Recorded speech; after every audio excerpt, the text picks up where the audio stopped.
Hey guys, tonight let me take you far back in time, to a morning in a medieval village.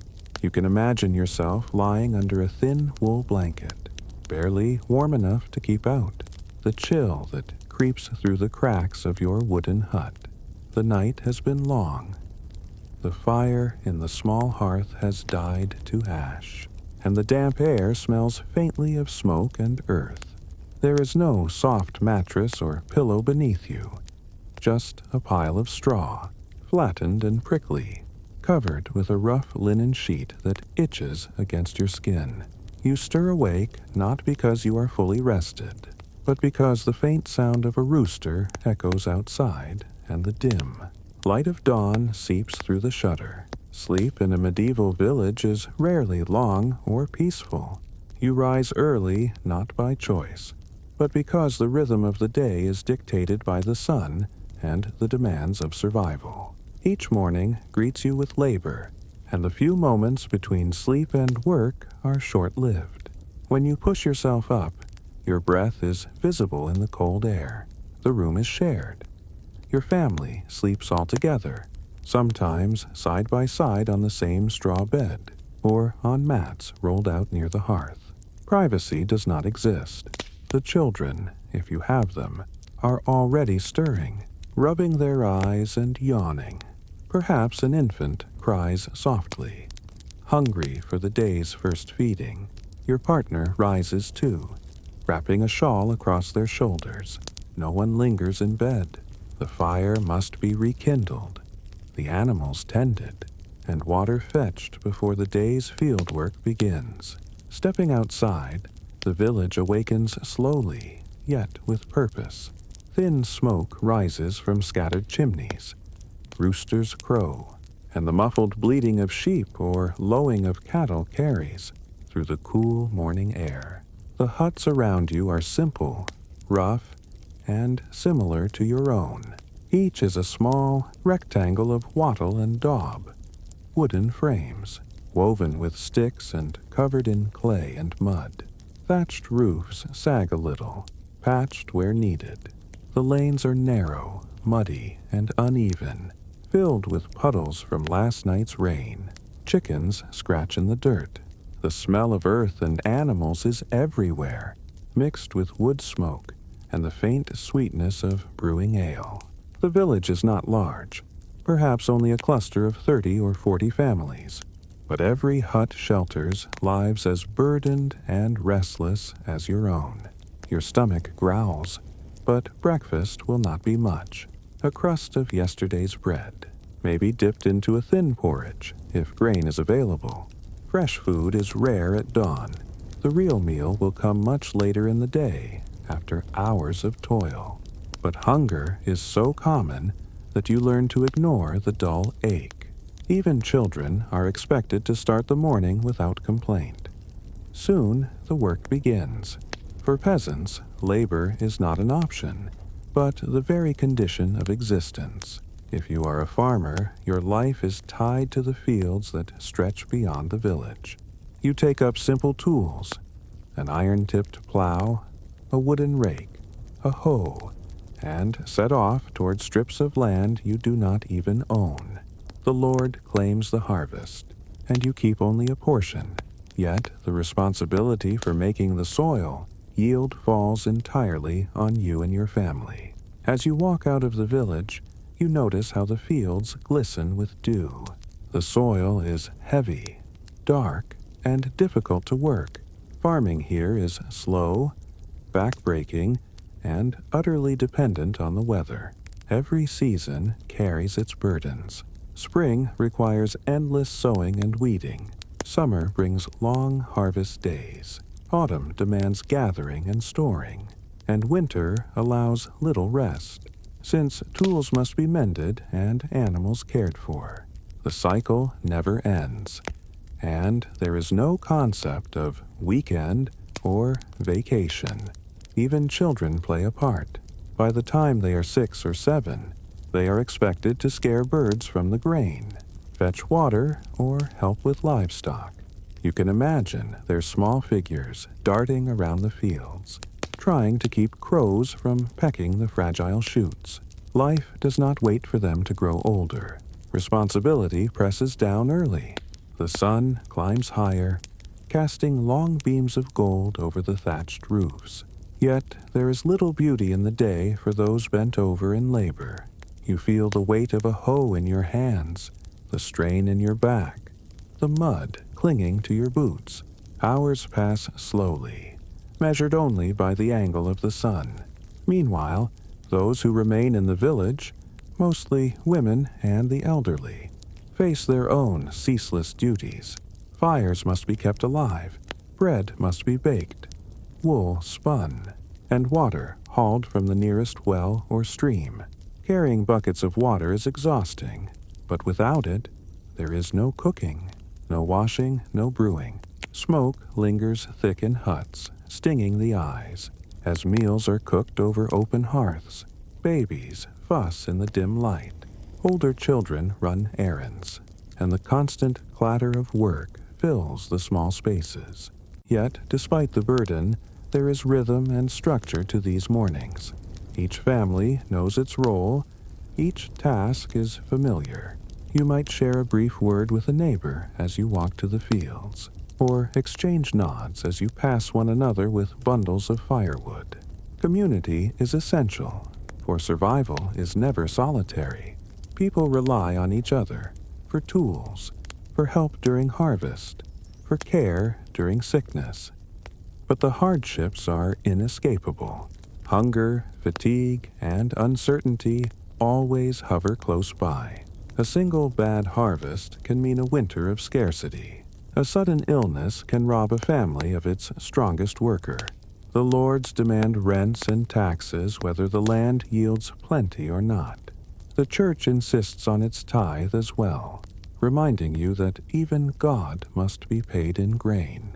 By midday, sweat clings to your body despite the cool air.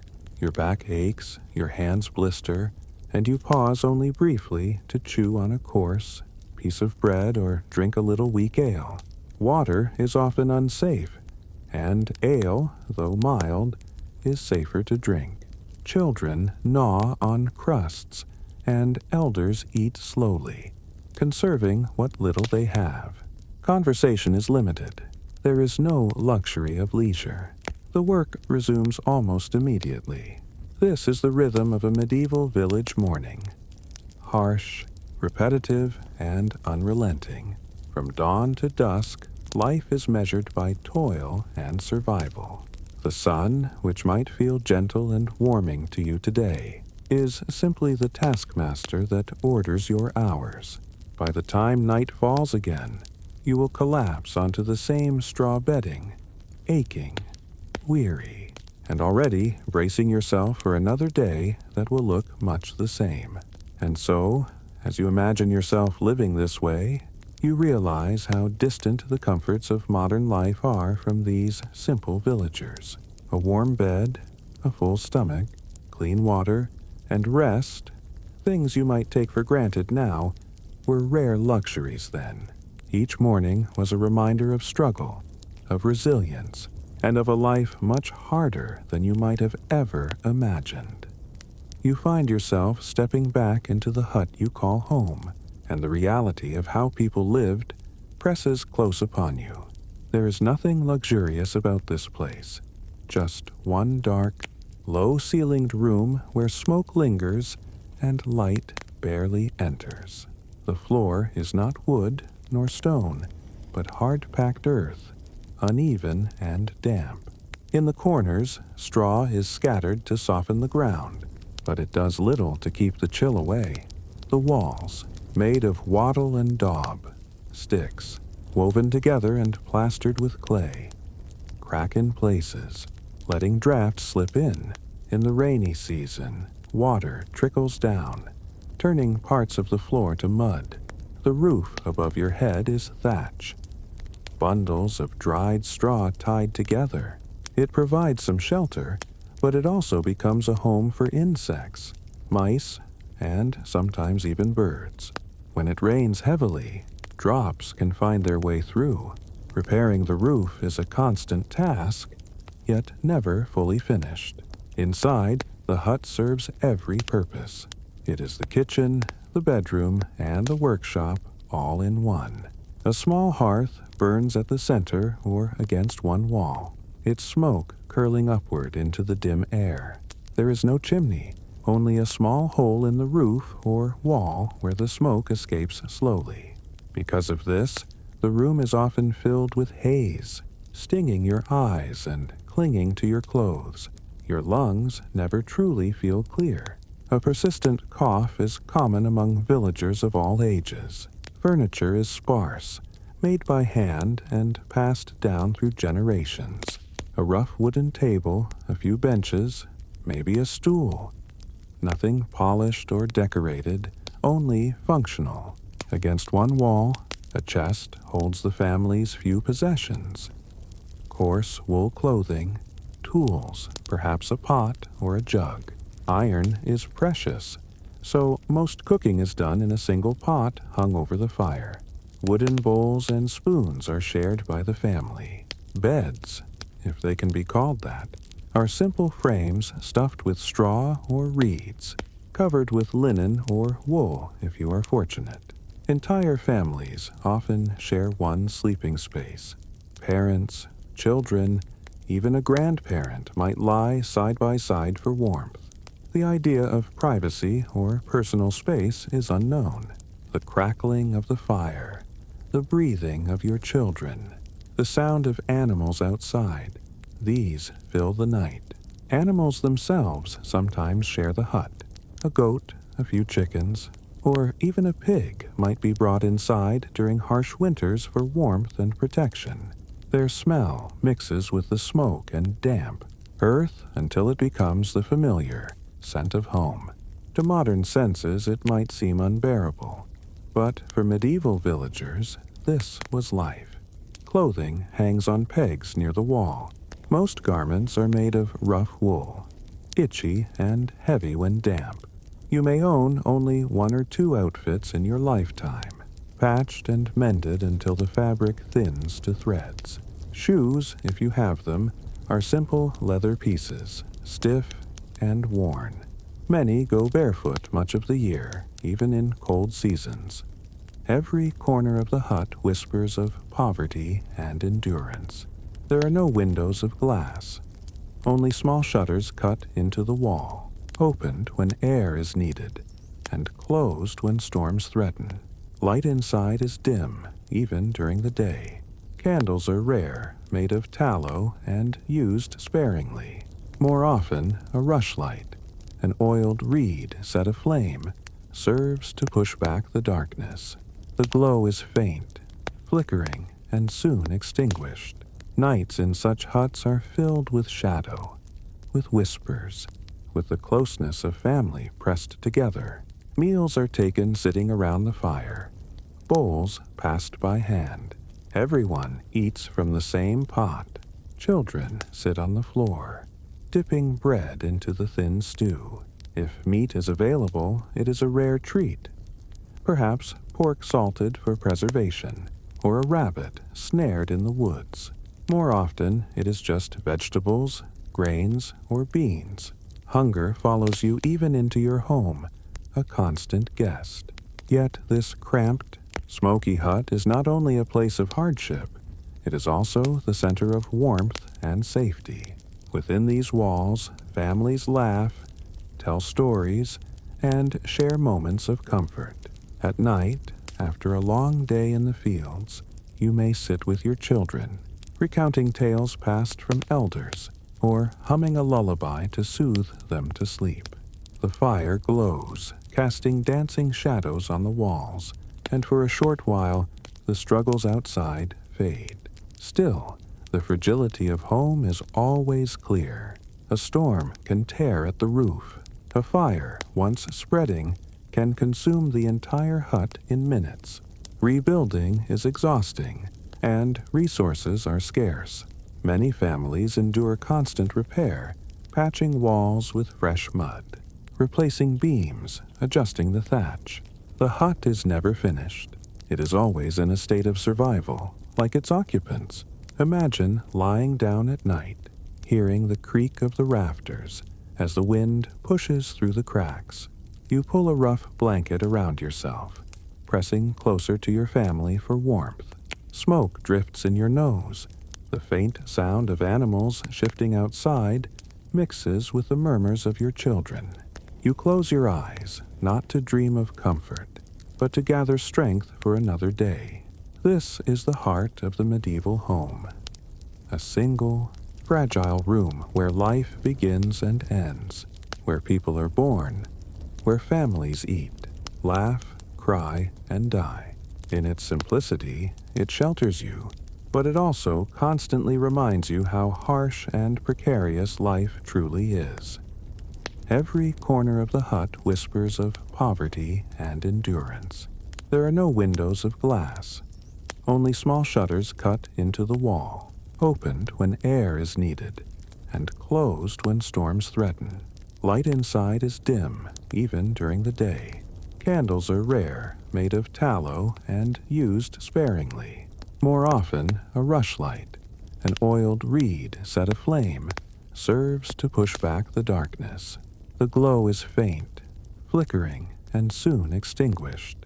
Nights in such huts are filled with shadow, with whispers, with the closeness of family pressed together. Meals are taken sitting around the fire, bowls passed by hand. Everyone eats from the same pot. Children sit on the floor, dipping bread into the thin stew. If meat is available, it is a rare treat. Perhaps pork salted for preservation, or a rabbit snared in the woods. More often, it is just vegetables, grains, or beans. Hunger follows you even into your home, a constant guest. Yet this cramped, smoky hut is not only a place of hardship, it is also the center of warmth and safety. Within these walls, families laugh, tell stories, and share moments of comfort. At night, after a long day in the fields, you may sit with your children, recounting tales passed from elders, or humming a lullaby to soothe them to sleep. The fire glows, casting dancing shadows on the walls, and for a short while, the struggles outside fade. Still, the fragility of home is always clear. A storm can tear at the roof. A fire, once spreading, can consume the entire hut in minutes. Rebuilding is exhausting, and resources are scarce. Many families endure constant repair, patching walls with fresh mud, replacing beams, adjusting the thatch. The hut is never finished. It is always in a state of survival, like its occupants. Imagine lying down at night, hearing the creak of the rafters as the wind pushes through the cracks. You pull a rough blanket around yourself, pressing closer to your family for warmth. Smoke drifts in your nose. The faint sound of animals shifting outside mixes with the murmurs of your children. You close your eyes, not to dream of comfort, but to gather strength for another day. This is the heart of the medieval home. A single, fragile room where life begins and ends, where people are born, where families eat, laugh, cry, and die. In its simplicity, it shelters you, but it also constantly reminds you how harsh and precarious life truly is. The smell of coarse bread fills the hut, though it is not the kind of bread you might know today. In a medieval village, bread is heavy, dark, and sometimes sour. Made from rye, barley, or oats, it is often dense and difficult to chew. White bread, made of fine wheat flour, is reserved for the wealthy, lords, priests, or merchants. For ordinary villagers like you, the loaves are rough and hearty, stretched with whatever grain can be spared. Sometimes ground peas, beans, or even ground acorns are mixed in to make the flour last longer. You wake in the morning with hunger already gnawing at your belly. Yesterday's work burned more calories than the food could replace, and today will be no different. On the table, a loaf of bread waits, cut into thick slices. It is tough, baked days ago, and needs to be softened in hot broth or ale before you can bite into it. Still, this is the food you depend upon more than anything else. Bread is not just part of the meal. It is the foundation of your survival. Beside it, a pot of porridge simmers slowly over the fire. Porridge is another staple. Grains boiled with water, sometimes flavored with a pinch of salt or, if fortune smiles, a bit of milk. Sweeteners like honey are luxuries you rarely taste. Most mornings the porridge is plain, eaten quickly before the day's work begins. Children scoop it up with wooden spoons, careful not to spill. Everyone eats together, the same food, no matter their age. Yet, even with bread and porridge, hunger never truly leaves. The portions are small, stretched thin across the family. Some days there is not enough grain, and the porridge becomes watery, barely filling. You try to ignore the emptiness, because there is no other choice. A villager's life is marked by hunger. It comes quietly, steadily, pressing into every season. During times of plenty, when the harvest is good, you may eat more generously. Bread is baked often, porridge made thicker, and perhaps vegetables from the small garden add variety. On rare days, a piece of cheese, a little butter, or a handful of eggs brighten the meal. But such times are short-lived. Grain stores must last through the winter, carefully rationed, always measured. And in years of bad harvest, hunger turns sharp and cruel. If the rains destroy the crops, or frost comes too early, there is little to eat. The bread grows smaller, the porridge thinner, and bellies ache through the night. Children cry quietly, their bones growing thinner under their skin. Parents give up their share to feed them, but it is never enough. Hunger becomes not just a discomfort, but a shadow over every thought. Meals are simple, repetitive, and unchanging. At midday, you may eat another piece of bread with a thin soup of leeks or cabbage. At night, the same again, perhaps with beans or peas added if available. Meat is rare, reserved for feasts or special occasions. Chickens are too valuable for their eggs. Pigs must be fattened for winter, and cattle are needed for milk and plowing. Only when an animal grows too old or sick is it slaughtered for food. Even then, nothing is wasted. Every part, from the blood to the bones, is used. Sometimes fish provide variety. If there is a stream nearby, villagers may catch eels, trout, or carp. On days set by the church when meat is forbidden, fish becomes essential. Salted or smoked fish may last for weeks, though it tastes strong and heavy. Still, it fills the stomach, and that is enough.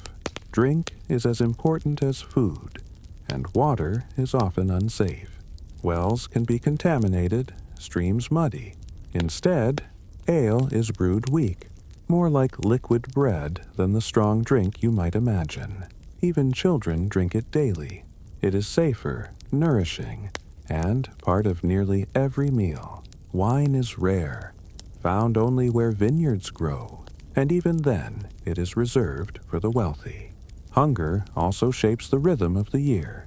The calendar of a peasant is tied to the hungry gap, the months of late winter and early spring, when last year's stores run low, but the new harvest has not yet come.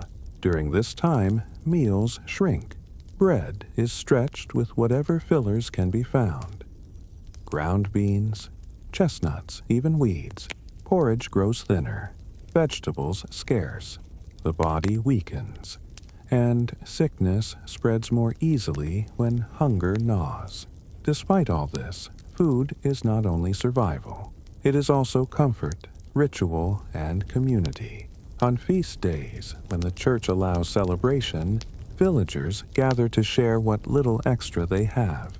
A roast pig might be served, or pies filled with meat and herbs.